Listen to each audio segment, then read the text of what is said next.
The other day on Twitter, I saw this video of an Iraqi Christian speaking in Standard Arabic, Fusha, and I was very encouraged to see that I understood basically everything he was saying. Helped a little by the subtitles, but I heard the words, I could understand him, even though I haven't spent that much time on Standard Arabic. But time I've spent on Arabic, I've spent on Lebanese Arabic in the last year or so, plus I've been working on my Turkish, not to mention my Farsi. And so then this made me think about this whole issue of, what are the pros and cons of learning many languages? And of course, in my case, it's not just the 3 languages that I've been working on over the last few years, but, throughout the period of time that I've been learning languages, these languages are there in my brain. And what are the advantages and disadvantages, pros and cons of learning different languages? So I want to talk a little bit about that.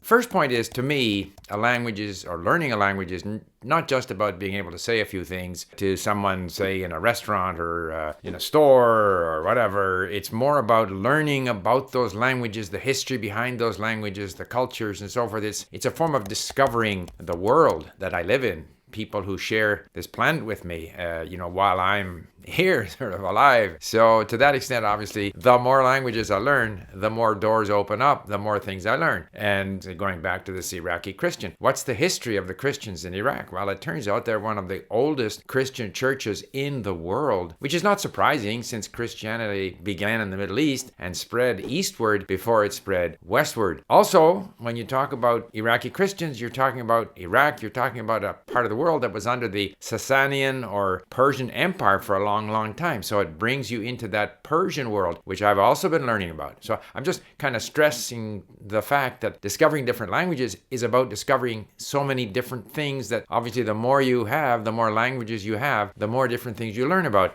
even though you may not get into tremendous depth in any of them. But by, the connection to Arabic, so we have Christian Arabs, we also have Muslim Arabs. And of course, as we learn about the Muslim world, as I do, I learn about Khorasan, for example, which was an area in Central Asia where there was this tremendous flowering of culture in the sort of 8th, 9th, 10th century. To some extent in Baghdad, but more so in what is now Turkmenistan, Uzbekistan, Tajikistan, Eastern Iran. They in turn influenced and had a large amount of power within the Abbasid caliphate in Baghdad. And there are elements of Turkish culture there. And so I'm also learning the Turkish language. So not to mention the fact that that part of the Muslim world was translating Greek science, science from India, Arabic science. So there was a great blending of cultures taking place there, something that I was completely unaware of. And I should add that because of their work in translating these ancient texts, it contributed to the development of science in Europe in the Renaissance period. So we access this, or at least I do, through language. So for me, from that perspective,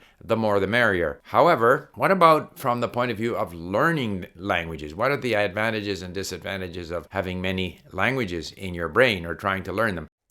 First of all, I won't address the issue of whether we should learn many languages at the same time or concentrate on one. I kind of vacillate back and forth. I think there are some pros and cons there. Obviously, if you focus on one, if you're in a hurry to learn it, you're going to learn it faster. On the other hand, if you have 2 or 3 on the go, you're enjoying that experience of exploring and being able to refresh, moving from one language where you might feel you're not getting anywhere, you start up that other language and you discover new things. So it's simply a matter of taste. So I won't address the issue of whether it's best to study one language, for a period of time, concentrate, focus, or to, have 2 or 3 on the go at the same time. I'm inclining now towards the first solution, but I think people should experiment, but rather in terms of the ease or difficulty of learning. So to my mind, if you have a lot of languages, I think the brain becomes more flexible. So in an extreme case, you only have your native language, then your brain has sort of solidified around pronunciation, around structures, vocabulary that are part of your native language. So the new language is strange. When you have more languages, you have a wider range of sounds, call it phonemes, in your brain. You have a wider range of structures. Things are not so strange. And therefore, you can accept them more easily. You don't resist them. You're more flexible. So to that extent, I think that's a big advantage of having lots of languages. I also think that we become more confident as we have learned more and more languages. We have now more and more sounds, more and more structures. We're more confident that we can do it. We're more convinced that we can do it, so that our attitude is more positive than with our first language when we're not entirely sure we can ever get fluent in another language. So to that extent, it's the more the merrier. But having a lot of languages is not without its problems. So we sometimes hear people say, beware of cognates. In other words, words that look the same as in another language, but have a different meaning. I have never found that to be a problem. Overwhelmingly, the cognates are going to have more or less the same meaning because, the words in the new language that are similar to words that I find it easier to remember them, even if they have a slightly different meaning. So the word fakat in Turkish means but, whereas in Persian and Arabic it means only. But it's an easy one to remember because you're familiar with that sound. It has a slightly different meaning. So cognates to me is not a problem.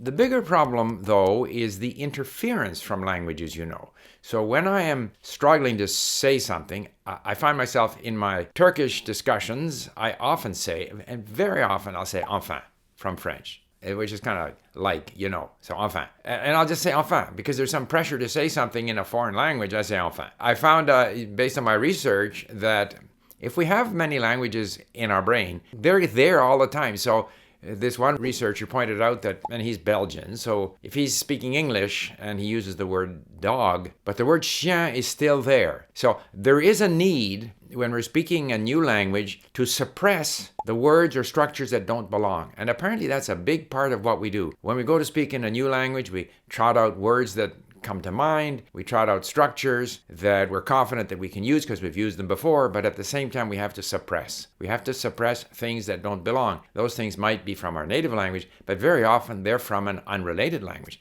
I sometimes find my brain going to Korean when I'm trying to say something in Persian or, totally unrelated and for no good reason, but I have no real control over what the brain is doing.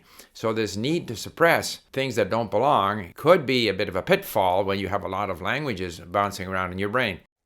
On the other hand, it turns out that our ability to learn languages and even our sort of executive function in the brain is very much improved by the sort of learning many languages. So apparently this connectivity between different parts of the brain, and again, I will leave the link so you can research it yourself because it's full of abbreviations and acronyms and terms that I don't understand. But the general idea seems to me to be that if you have two languages or even more languages, that is increased connectivity in the brain, which is good for the executive function of the brain. It's good for learning languages. In other words, it improves your ability to learn languages. So over and above what I said earlier about what my experience, that I have more flexibility when it comes to sounds, more flexibility when it comes to structures, more willing to accept new ways of saying things, more confident that I can learn, there's something that happens in the brain that is very positive when it comes to learning. And in fact, if you look up these links, you'll see that it is positive also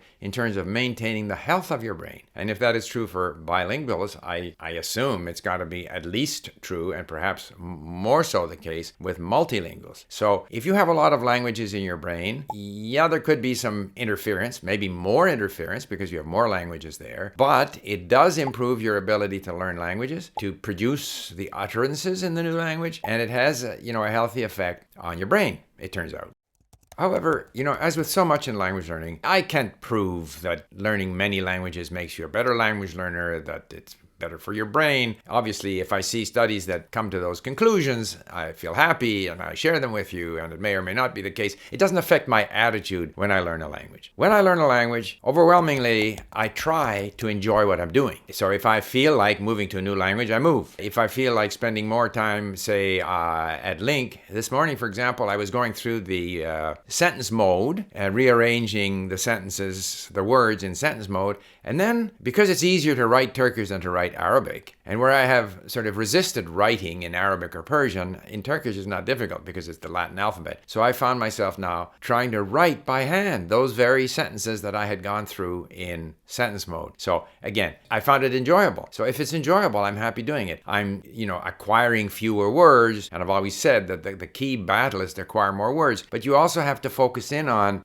getting better at the language, how the language works. And I was, very much enjoying, by hand writing out these sentences. And I think there again, the message is do what you like to do. If you enjoy your, involvement with the language, you're going to learn. If you prefer to stay with one language, that's fine. If you want to explore many languages, that's fine. But I did feel I should share with you what I consider to be the advantages and disadvantages. Advantages are that you can explore more worlds, discover more about our world. Possibly you're more open to new sounds and new structures. On the other hand, you have to be a little careful that you don't lose your focus, that you might find a little more interference from the languages that you have learned. But overwhelmingly, I think having a lot of languages is a positive thing. So, thank you for listening. Bye for now.